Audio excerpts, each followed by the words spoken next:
Ya, untuk mengetahui informasi terbaru dari sana, kita sudah terhubung dengan rekan-rekan, ada Andi Syaputra dan juga Donald Caniago. Kita menuju ke Donald Caniago terlebih dahulu. Donald, ada informasi terbaru apa dari bencana ataupun evakuasi ini?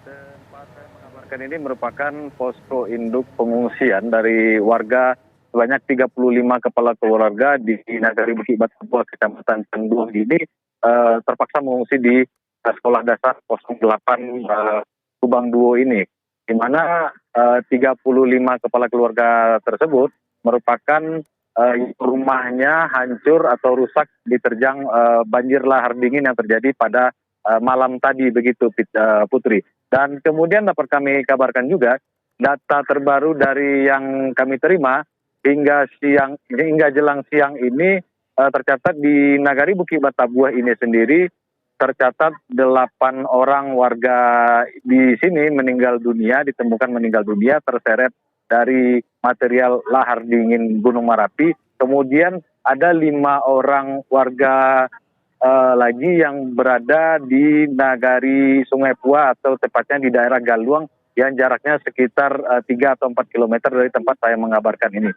Dan di mana masifnya lahar dingin yang terjadi pada tadi malam merupakan bencana lahar dingin yang terbesar dan ini merupakan yang kedua kalinya. Sebelumnya tanggal 5 Maret yang lalu juga terjadi lahar dingin di kawasan ini.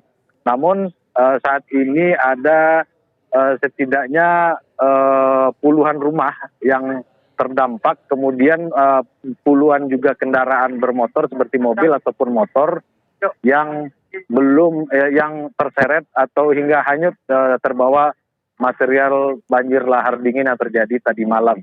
Dan juga dapat saya kabarkan di tempat ini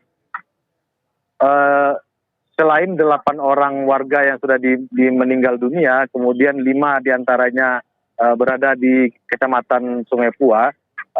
Saat ini masih dilakukan upaya pencarian terhadap diduga ada lebih dari 10 warga lagi yang dilakukan upaya pencarian. Karena selain dari data tersebut tadi, juga masih ada beberapa keluarga kerabat korban yang masih dilaporkan hilang di kawasan ini, begitu Putri. Ini ada 8 ditambah dengan 5, jadi totalnya ada 13 orang ditemukan meninggal dunia di 2 lokasi. Mungkin Anda bisa sampaikan sekali lagi, Donald, lokasi-lokasi pastinya agar mungkin pihak keluarga yang mendengar bisa langsung menjemput ataupun juga petugas bisa mengidentifikasi dari jenazah-jenazah tersebut. Iya, di tempat saya mengabarkan ini memang ada 8 warga yang sudah terkonfirmasi meninggal dunia. Kemudian di Jorong Galuang di Kecamatan Sungai Pua atau kecamatan tetangga juga terjadi hal yang sama, banjir lahar dingin yang juga terjadi bersamaan dengan yang terjadi tadi malam. Jadi total untuk di Kabupaten Agam sendiri tercatat hingga saat ini 13 korban meninggal dunia dan serta 19 orang menderita luka-luka yang cukup serius, begitu. Di antaranya saat ini masih dilakukan upaya pencarian terhadap yang diduga ada beberapa warga lagi yang belum ditemukan ataupun statusnya hilang, begitu Putri. Untuk 8 orang di Kabupaten Agam sendiri, apakah sudah dibawa ke rumah sakit? Ya, korban meninggal sudah dibawa ke rumah sakit Amamutar Bukit Tinggi, di mana langsung dikawal oleh keluarga masing-masing dan beberapa diantaranya sudah dibawa pulang ke rumah keluarga mereka, ataupun meskipun rumah mereka sudah tidak ada lagi karena tersapu material banjir lahar dingin, namun keluarga korban membawa ke rumah keluarga lainnya, begitu Putri. Baik, artinya semua korban meninggal dunia sudah teridentifikasi ya, Donald? Untuk sementara waktu masih ada yang belum teridentifikasi, namun kami sinyalir sudah bisa diketahui dengan cepat identitas dari korban-korban meninggal dunia ini. Baik. Putri. Bagaimana dengan kondisi para warga yang saat ini mengungsi di SD setempat tempat Anda melaporkan saat ini? Bantuan bagaimana masuk ke sana? Ya, untuk saat ini bantuan belum bisa dibilang belum ada karena ini masih situasinya masih sangat-sangat darurat. Nah, stakeholder setempat seperti BPBD, Kodim, kemudian Basarnas sedang melakukan rapat koordinasi guna menentukan masa darurat dari penanganan bencana ini. Dan dapat kami kabarkan juga, kami melihat bagaimana kondisi warga ini, mereka mengaku tidak bisa tidur hingga pagi tadi karena masih trauma dengan kejadian yang baru saja menimpa mereka malam tadi.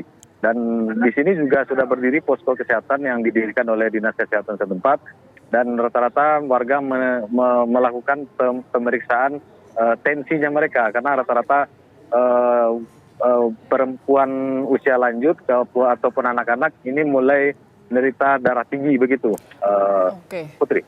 Para warga trauma dengan bencana yang terjadi. Kalau dari dampaknya terhadap akses jalan ataupun juga bangunan-bangunan rumah, fasilitas umum seperti apa, Donald?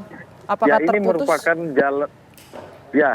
ini merupakan jalur alternatif dari Padang menuju Payakumbuh yang tanpa melewati kota Bukit Tinggi. Di mana jalur ini cukup ramai dilalui oleh kendaraan ataupun pengguna jalan yang pada hari-hari biasanya. Namun saat ini kondisinya terputus total karena tumpukan material dari banjir lahar dingin ini berupa batuan yang ukurannya sangat besar, kemudian juga kayu-kayu serta lumpur yang masih menggenang di tengah jalan begitu. Dan saat ini beberapa berat dikabarkan sudah beranjak menuju lokasi tempat saya mengabarkan ini, sehingga penanganannya ini akan cepat dikerjakan ataupun diselesaikan. Putri. Baik, Donald Caniago, kami ingin mengonfirmasi lagi dan juga mungkin menginformasikan kepada pihak keluarga yang merasa memiliki keluarga di lokasi-lokasi tersebut. Ada berapa total korban meninggal dunia hingga saat ini? Apakah sudah bertambah? Tadi terakhir informasinya ada 13. Ya, 13 itu merupakan dari dua daerah. Tempat saya mengabarkan adalah Nagari Bukit Batabuah, kemudian yang berjumlah 8 orang. Kemudian di Nagari Sungai Pua itu ada 5 orang. Jadi total hingga saat ini 13 orang. Dan jumlah itu ada kemungkinan akan bertambah. Gitu. Baik, kalau melihat cuaca saat ini, Donald, apakah kemungkinan prediksinya masih buruk begitu dari BMKG setempat? Seperti apa informasinya? Ya, berdasarkan dari laporan dari BMKG, prediksi perakiraan cuaca yang terjadi ini dari pagi hingga siang ini terpantau sangat cerah dan cenderung berawan. Namun ketika sore hari hingga malam hari ini diprediksi akan terjadi hujan yang cukup lebat di kawasan sekitaran Gunung Marapi ini. Oke. Dan bahwa pihak setempat di Pak BPBD setempat sudah mengisyaratkan bahwa agar warga yang berada di sungai, yang berada di jalur dari lahar dingin ini agar meningkatkan kewaspadaannya karena bisa saja tiba-tiba terjadi banjir lahar dingin susulan seperti yang terjadi pagi tadi. Sejumlah warga langsung berhamburan ketika ada warga berteriak bahwa air kembali naik begitu, padahal itu tidak terjadi. Jadi tingkat trauma masyarakat yang berada di sini cukup tinggi karena peristiwa yang terjadi tadi malam. Baik, nanti kami akan perbarui lagi informasi dari sana, Donald Caniago, dan kita juga akan mendengar bagaimana informasi terbaru dari rekan Andri Syaputra sesaat lagi. Breaking News TV One masih akan kembali untuk Anda.